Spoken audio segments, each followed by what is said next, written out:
Salm 24. Mae'n salm sydd yn dangos i ni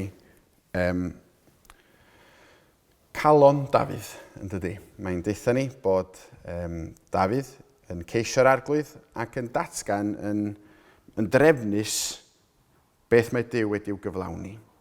A dyn ni'n gallu deud am Dduw bod Duw yn Dduw sydd yn hoffi dim trefn. Da ni'n gallu gweld yn y ffordd mae o'n creu'r greadigaeth, pan mae o'n rhoi pethau mewn trefn. Does na'm llanast, does na ddim pethau ar draws ei gilydd, mae na drefn.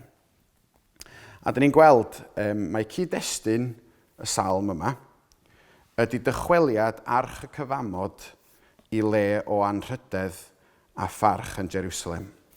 A da ni'n gallu gweld o hanes Dafydd. Mi oedd o'n frenin da, mi oedd o'n frenin doeth, cael ei ystyried yn un o'r goreuon. Ond da ni'n gwybod os da ni'n adnabod yr hanes bod o'n ddyn hefyd sydd yn llawn ffeileddau, llawn camgymeriadau. A mae Dafydd yn ceisio cael arch y cyfamod yn ôl yn Jerusalem. A dyna pam o'n i'n deud bod gennym ni gyd-destun sydd yn bwysig i'r salm. Achos mae yna ymdrech lew, ymdrech dda yn cael ei gwneud yn 2 Samuel adnodau 6 ac yn y blaen, da ni adnod 6 ac adnod 6 ymlaen. Da ni'n gweld yr hanes yna. Ac mae Dafydd, fel petai o'n trio i ora i ddadwneud rhai o'r pethau drwg mae o wedi wneud. Mae o'n cofio'n wleidyddol bod o'n dda, bod yr hyn mae wedi golli, sef arch y cyfamod, yn dod yn ôl i feddiant y deml. Mae Dafydd felly'n dechrau cynllunio a mae eisiau cael ei weld yn gwneud gweithred dda. Roedd wedi colli yr arch, oedd wedi colli'r hawl i gael yr arch yn Jerusalem ac oedd o eisiau gwneud rhywbeth, oedd yn cael ei weld yn rhywbeth gwleidyddol pwerus. Roedd o eisiau dychwelyd yr arch yna yn ôl.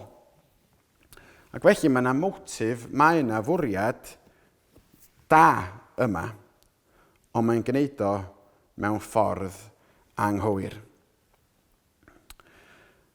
Ac be da ni'n weld yn yr hanes ydy bod yr ymdrech o gael yr arch yma nôl yn un sydd yn arwain at farwolaeth dyn o'r enw Wsa.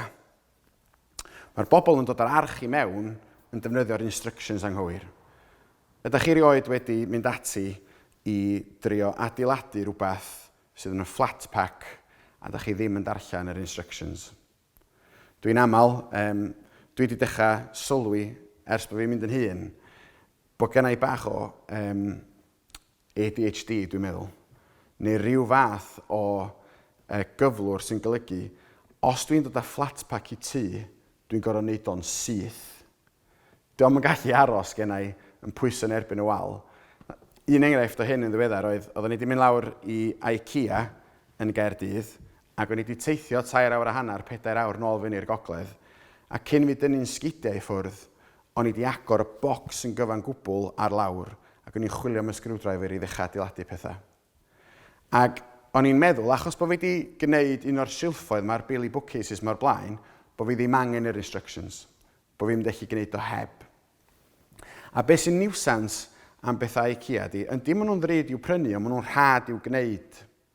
Ac felly, os ydych chi'n gwneud camgymeriad, mae'r pren yn splitio, neu mae'r sgriws yn malu yr MDF gymharol cheap tu mewn.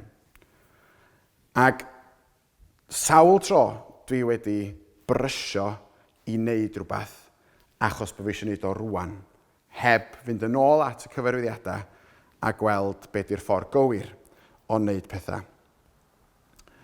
Na i ddarllen yr hanes i chi sy'n cael ei gyfnodi yn 2 Samuel 6. Ac wedyn, da ni'n gallu gweld wedyn Salm 24 yn ei gyd-destun beth sydd yn digwydd rhwng y ddau ddarlleniad. Adnod 6 yn dweud, pan ddeithant at lawr dyrnu Nachon, estynodd Wsa ei law at arch Duw a gafael ynddi, am fod yr ychen yn ei hysgwyd.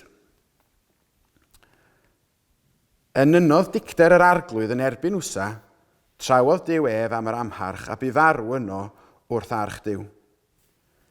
Cynhyrfodd Dafydd am fod hyd yr arglwydd wedi torri allan yn erbyn Wsa a galwodd y lle hwnnw Peres Wsa. A dyna enw hyd y dydd hwn. Roedd ofn yr arglwydd ar Dafydd y dynod hwnnw a dywedodd sut y deiau arch yr arglwydd ata fi.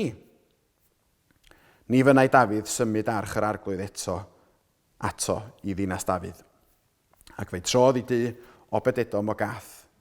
Arhosodd arch yr arglwydd yn hy Obed-Edom o Gath am 3 mis a bendithiodd yr arglwydd Obed-Edom a'i deulu i gyd.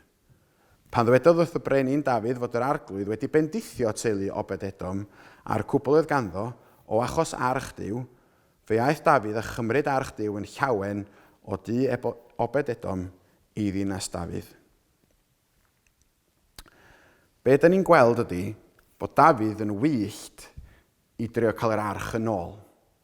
A mae hynny'n golygu bod trefn cywir Duw yn yr Hen Testament yn cael ei neilltuo, sydd yn arwain at farwolaeth Wsa, achos mae'r uchen, os da ni'n cofio yn ôl i'r Hen Testament ar y cychwyn, pwy oedd fod i fod yn ymwneud â arch y cyfamod oedd y Lefiaid. Ond da ni'n gweld bod yr arch y cyfamod yma'n cael ei gario o'r uchen, a mae'r uchen yn ysgwyd o ochr i ochr ar ei ysgwydd, a mae'r arch bron a syrthio. Rwan, pam da ni'n darllen hwn, da ni'n gallu meddwl, Duw di'r un sydd i weld yn ymateb yn galed. A fedra i ddim peidio a deud o'ch blaen chi, mae o'n edrych felly yn dydi. Mae Duw yn taro Wsa ac mae o'n marw. A mae'n anodd, mae yna ddarna yn yr Hen Testament, da ni ddim yn ei deall, mae hwnna'n un ohonyn nhw. Ond da ni'n gallu gweld bod yr bwriad oedd gan Dafydd wedi arwain at hyn hefyd. Mae Duw yn gosod i ewyllus, mae'n gosod i drefn, a da ni'n gweld Dafydd yn hepgor hynny. Mae Dafydd wedyn yn flin, a da ni'n gweld bod o wedi anghofio bod yna ffordd cywir o geisio Duw ac agosau at Duw. Mae'r un peth yn wir yn y gorffennol, a mae'r un peth yn wir heddiw hefyd. Os da ni'n gweld yn 2 Samuel 6 adnod 9, da ni wedi ddarllen o, roedd ofn yr arglwydd ar Dafydd y diwrnod hwnnw, a dywedodd sut y deiau arch yr arglwydd ata fi. Os da ni'n cofio'r hanes yma, mae hefyd yn cael ei gyfnodi yn 1 Chronicle 15 adnod 2, mae'n edrych fel petai Dafydd yn gwneud ei waith cartref. Dyma y cynllun wedi cael ei wneud gan Dafydd. Yna dywedodd, nid oes neb i gario arch Duw, ond y Lefiaid oherwydd hwy ddewiswyd gan yr arglwydd i'w chario ac i wasanaethu ef am byth. Adnod 12 wedyn. A dywedodd wrthynt, chwi yw pennau teuluoedd y Lefiaid, sancteiddiwch eich hunan, chwi a'ch brodyr i fynd ag arch Duw, Dduw Israel, i'r lle a baratoes iddi. Mae'r hanes yn adrodd i'r bobl yn gyntaf fynd ati mewn ffordd difeddwl, a mae hymdrechion yn golygu bod yr arch bron a disgyn, ac mae Wsa, fel ni'n deud, yn estyn i law, a diolch yn cael gwneud hynny. Roedd yn rhaid i'r arch fod ar ysgwyddau y Lefiaid ar ffyn arbennig, yn cael ei roi i mewn i'r tyllau ac a'r Lefiaid wedyn y teulu yma yn cario'r arch. Be oedd Dafydd wedi trio wneud yn ei barodrwydd i fod yn wyllt, i barodrwydd i wneud rhywbeth gwleidyddol heb ystyried beth oedd ewyllus Duw. Mae yna ffordd ddynol o wneud pethau yn cael ei ymarfer. Ar ôl i hynny ddigwydd, ar ôl y camgymeriad yna, ar ôl i Wsa farw, mae Dafydd wedyn yn gweld 3 mis o seibiant. Mae'n y gynllunio wedyn, mynd yn ôl at y gair, mynd yn ôl at y gyfraith a gweld beth ydy'r ffordd o ddod at Dduw. Felly, da ni'n gweld bod yna awydd yma wedyn, ar ôl y camgymeriad, mae yna awydd yma i geisio presenoldeb Duw, neu i gael presenoldeb Duw, yr arch yma, arch y cyfamod Duw, yn ôl yn ei bywydau. Dyna'r cefndir a'r awydd sydd gan Dafydd i gael Duw yn ôl. Mae o wedyn yn sgwennu Salm 24 yn canmol arglwyddiaeth Duw. So, da ni'n gweld, mae yn salm fedrwn ni ddarllen allan o gyd-destun, a da ni gyd yn gallu defnyddio hi ar gychwyn oedfa, dweud, eiddo'r arglwydd yw'r ddeiar a'i llawnder y byd a'r rhai sy'n byw ynddo. Ond pan dyn ni'n deall y cyd-destun bod y ddamwain yma wedi digwydd ac yna wedyn bod o'n mynd ati i sgwennu hon, dyn ni'n gweld beth ydy calon y Cristion neu'r calon yr un sydd yn edifar. Dyn ni'n cael yr adnod felly. Eiddo'r arglwydd yw'r ddeiar a'i llawnder. Mae Duw yn berchen pob peth, hangder a'i ddymderoedd, fe a greodd pob peth a'i gosododd yn gywir. Mae hwnna'n sefyll allan o'n dydy, achos oedd wedi gwneud beth oedd yn anghywir. Fe yw meistr pob peth ar hyn sydd tu mewn i'r byd. Dyna Dafydd yn datgan hyn rwan. Eiddo'r arglwydd yw'r ddeiar a'i llawnder. Y byd a'r rhai sy'n byw ynddo. Da ni'n gwybod bod Dafydd yn baglu. Da ni'n gwybod bod o'n gwneud llanast o bethau. Ond dydy Dafydd methu helpu hynny rwan. Mae yna dwbdra yn perthyn i'w orffennol o. Ond be mae Dafydd yn neud yn fan hyn ydy mae'n sgwennu'r salm yma a mae o'n datgan. Mae'n gwneud ei waith cartra a mae'n sylwi mawredd Duw, sancteiddrwydd Duw a difrifoldeb Duw.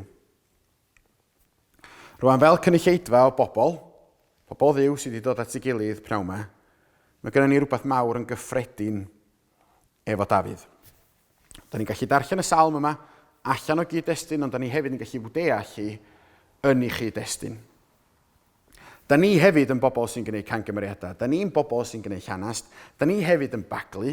Da ni'n gwneud yr un camgymeriad ddoe a da ni siŵr o fod yn mynd i neu fori. Mae yna bobl sydd da ni'n gorfod gweithio efo nhw, neu byw efo nhw, neu beth bynnag da ni'n gweld, pobl da ni'n weld yn aml, sa ni'n licio sa ni'n ymateb yn wahanol iddyn nhw. Sa ni'n licio sa ni'n dangos fwy o gariad ag atyn nhw. Ond da ni'n gwneud yr un camgymeriadau, da ni'n rhy mor ddifynnaf efo nhw, da ni'n rhy mor barod i ddweud pethau da ni'n gwynt neu meddwl pethau ni'n calon. Be da ni'n gweld yma, os da ni'n edrych ar y salm yma ni gyd-destun, ydy gallu'r Cristion i fod yn gwneud pethau gwirion, ond hefyd yn gallu sgwennu salm fel hyn sydd yn datgan mawredd, sancteiddrwydd a difrifoldeb Duw. Be sydd gennym ni'n gyffredin felly hefyd ydy'r ffaith bod ni hefyd yn gallu cael yr un math o salm yma yn gan ein bywydau ni. Da ni hefyd, pnawn yma, o fod wedi dod yma, o fod wedi dod i'r adeilad yma, pnawn yma, yn dyheu am bresenoldeb Duw. So felly, gallwn ni fod yn deud y pethau iawn, gallwn ni gael oedfa hyfryd yma pnawn yma, gallwn ni fod yn canu'r caneuon cywir, neu bod y mawl yn dda, gallwn ni fod yn gweddio yn dda hefyd. Ond gall Duw, presenoldeb Duw, fod yn absennol, yr un fath. Sut dwi'n gallu deud hynny? Achos os oes gennych chi adnabyddiaeth o Dduw, os da chi'n cerdded efo'r arglwydd, da chi'n gwybod beth ydy o. Da chi'n gwybod beth yw'r profiad yna, beth yw'r wefr yna o brofi Duw mewn cyfarfod. Neu adra, pan da chi'n darllen y gair, a da chi'n cau eich Beibl a da chi'n teimlo, oedd hwnna rhywbeth yn fanna wedi siarad efo fi.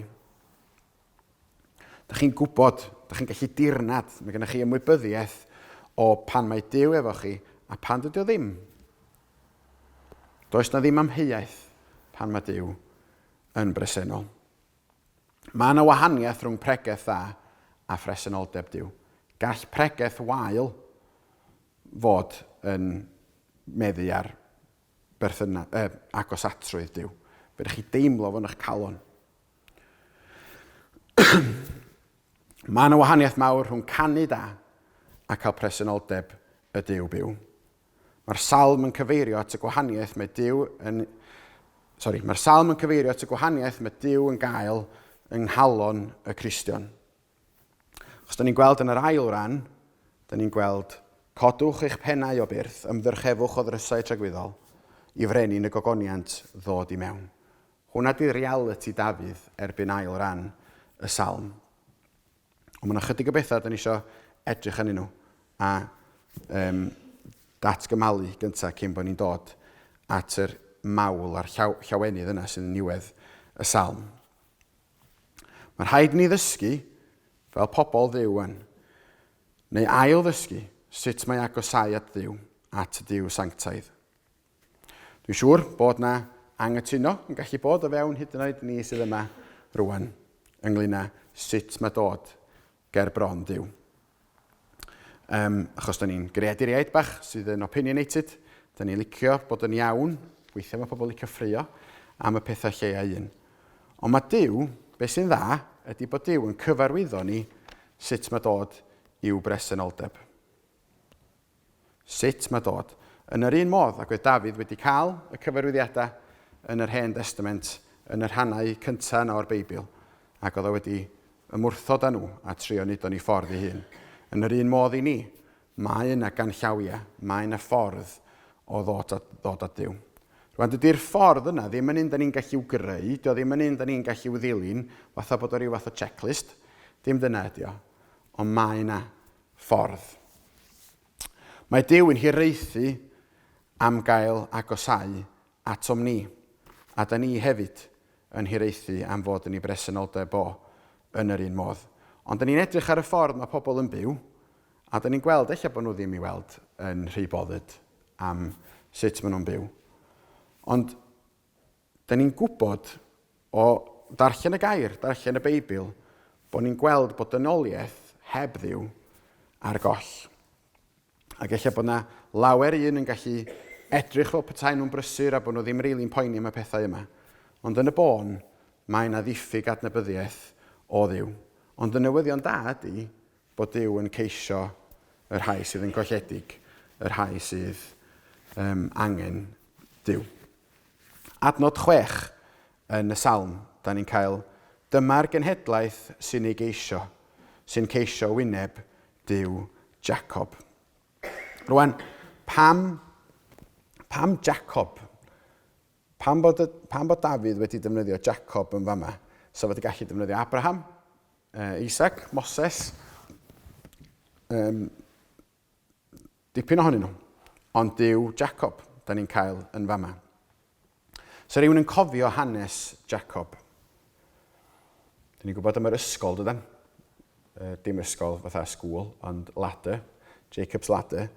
Be da ni'n gael o'r hanes yna ydy bod Jacob yn un nath reslo efo Dduw. Mi oedd na ffeit, mi oedd yna rowlio o gwmpas, mi oedd na ffeit rhwng angel, yr arglwydd, a Jacob. A be da ni'n gael yna ydy bod bywyd Jacob ers y foment yna yn dangos arwydd bod o wedi cael y ffeit. Bod o wedi cael ei gloffi am weddill ei oes, a bod Dduw wedi gadael ei farc ar Jacob. Felly, da ni'n cael yn y salm, dyma'r genhedlaeth sy'n ei geisio, sy'n ceisio wyneb Dduw, Jacob. Dwi'n cofio bod mewn cyfarfodydd gweddi pan o'n i'n fach. Doedd plant ddim bob tro'n cael mynd i'r cyfarfodydd gweddi, ond weithiau oedden ni'n sefyll tu allan y drws neu'n llwyddo i gael i mewn. A be oeddech chi'n glywed oedd pobl yn dweud ganol gweddiau, pan oedd y gweddiau ddim hyd yn oed wedi gorffen, oeddech chi'n cael pobl yn torri ar draws yn mynd, amen, diolch iddo, amen, gogoniant i'w enw, amen. Oeddech chi'n cael pobl yn dweud hynny ar ganol gweddiau. A beth oedd hynny? Oedd effaith neu hoel y diwygiad ar y Cristnogion hynny. Methu peidio a bod yn dawel pan oedd rhywun yn gweddio. Pan oedd gwirionedd yn cael ei yngan, oedden nhw methu peidio a cytuno a deud amen. Methu peidio diolch ar lafar. Methu aros yn dawel. Yn adnod 4, da ni'n cael pwy sy'n cael dod at Dduw. Y glân ei ddwylo a'r pyr o galon, yr un sydd heb osod ei feddwl ar dwyll a heb dyngu yn gelwyddog. Fe dderbyn fendith gan yr arglwydd a chyfiawnder gan Dduw ei achawdwriaeth, dyma'r genhedlau sy'n ceisio wyneb Duw Jacob. Beth am roed yn hunan yn fanna heddiw, yn reslo efo Duw. Ella bod eich bywyd gweddi chi, neu faint da chi'n ddarllen o air Duw yn weithiau yn eich cywilyddio chi. Mae o'n sicr yn fy nghywilyddio i weithiau, pan mae rhywun mor brysur, gymaint o waith i wneud. A dyn ni'n gwybod pa mor llesol ydi o, pa mor dda ydi o i ni bod ni'n troi at air Duw, a bod o'n gallu'n helpu ni am weddill y dydd. A sawl tro dyn ni'n anghofio gwneud. Weithiau mae'n gweddi ni, dyn ni'n gweddi efo'r plant bob nos, efo gwydion ac efo tirion. A weithiau mae'n gweddia ni'n gallu swnio fatha gweddia plant. Sef diolch am heddiw, diolch am ysgol, diolch am cylch, diolch am nain a taid. Mae'n gweddia ni'n gallu bod yn syml iawn fel la. Helpa fi. Helpa fi wneud hyn, helpa fi wneud llall. Mae rheina'n weddia hyfryd. Ond ydyn ni'n troi at Duw yn canmol i enw fo ac yn diolch ac yn gofyn bod Duw yn gadael mwy o'i farc arna ni fel nath o efo Jacob.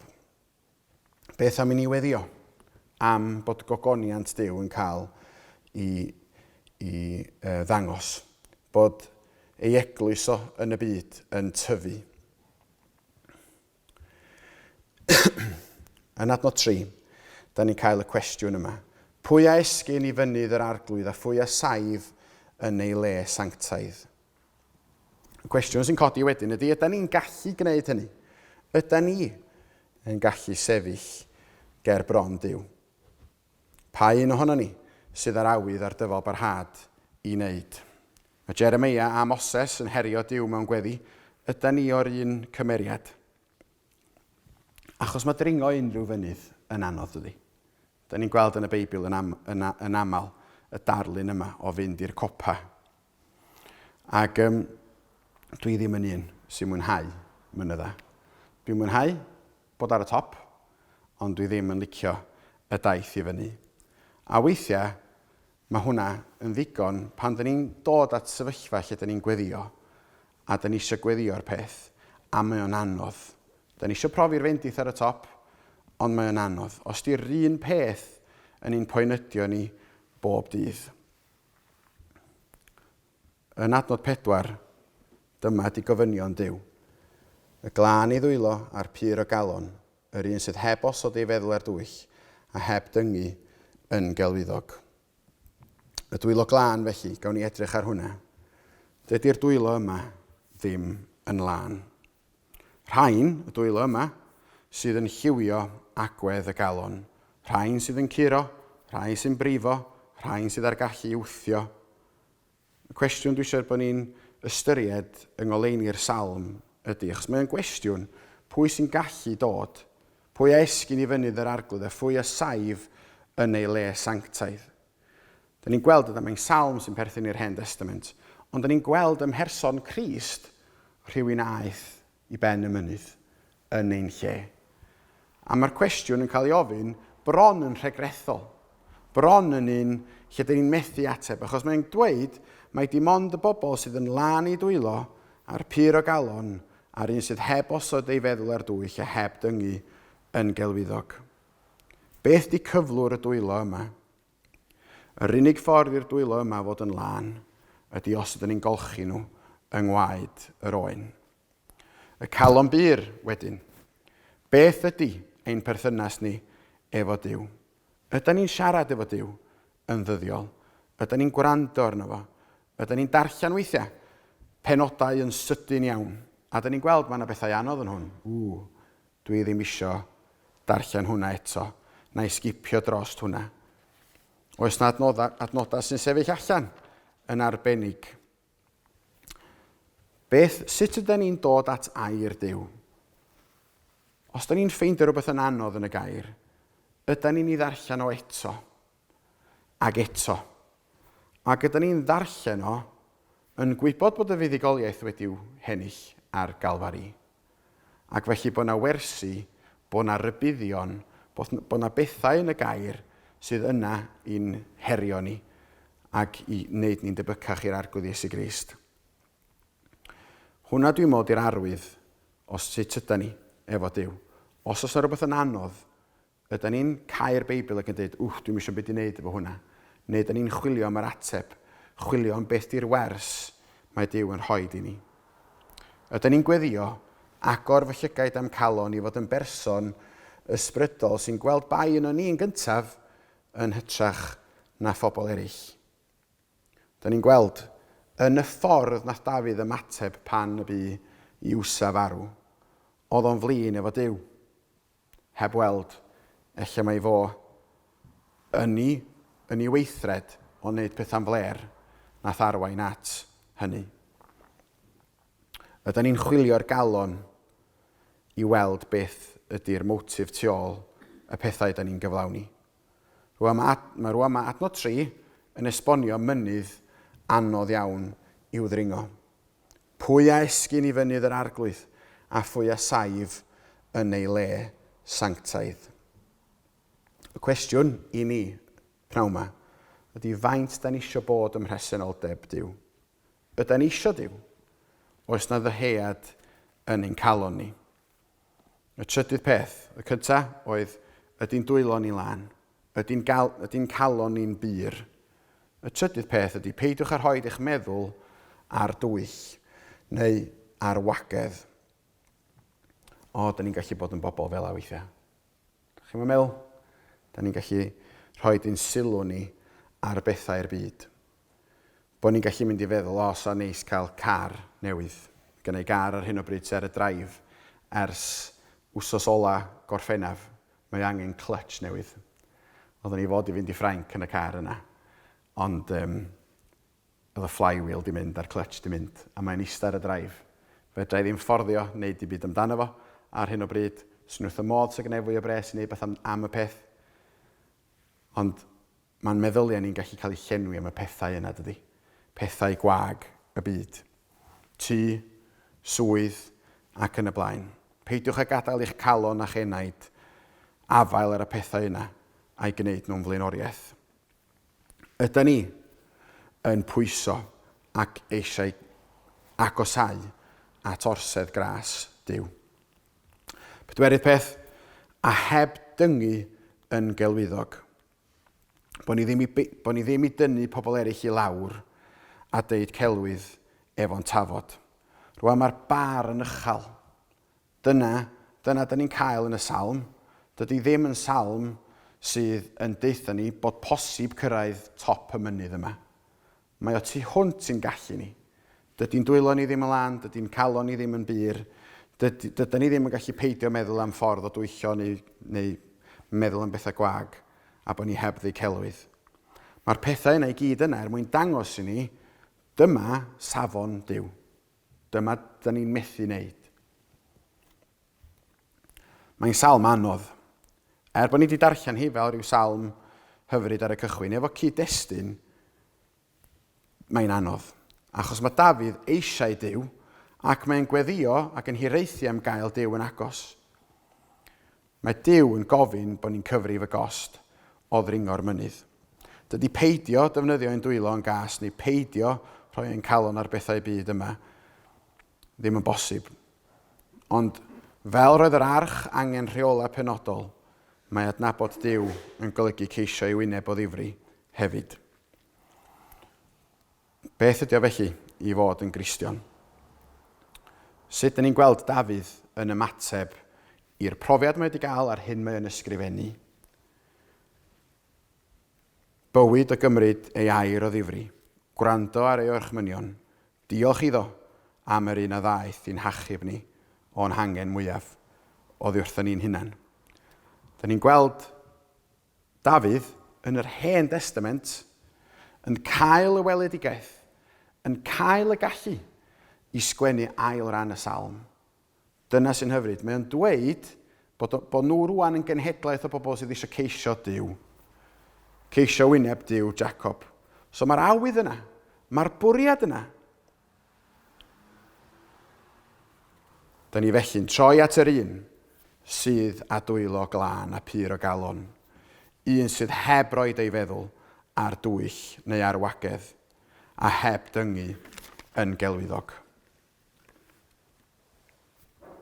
pan da ni'n canu,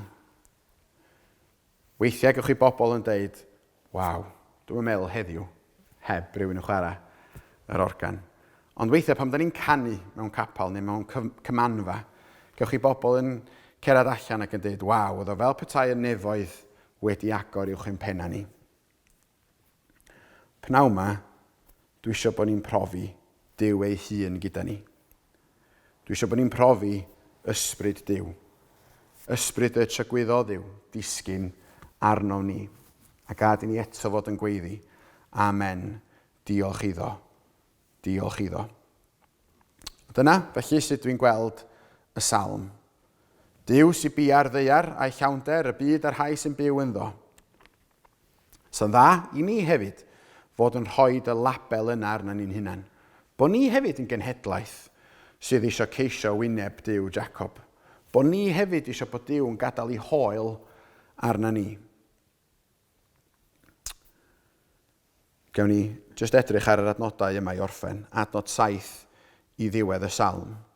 Codwch eich pennau o byrth.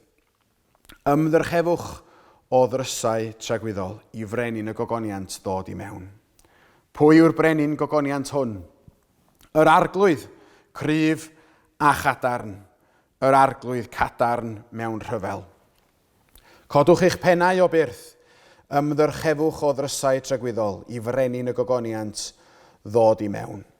Pwy yw brenin gogoniant hwn? Arglwydd y lluoedd, ef yw brenin y gogoniant. Dyna sy'n hyfryd am y salm. Mae Dafydd yn gosod, a dad wneud i gangymeriad. Mae o'n gweld bod gan Dduw i drefn, ac hyd yn oed yn yr Hen Testament, mae o'n taflud ni ymlaen at y groes, at yr arglwydd a'r gwaredwr Iesu Grist. Mae'n gosod bod ni methu cyrraedd y nod, mae'n deud bod na fynydd da ni eisiau i ddringo, a wedyn mae'n rhestru yr conditions, yr amodau i gyd, a da ni'n gallu edrych arnyn nhw a deud, dwi ddim yn deilwng. Ond oherwydd Iesu Grist, yr un a ddaeth yn ein lle ac er ein mwyn, da ni'n gallu cyrraedd y nefoedd. Amen.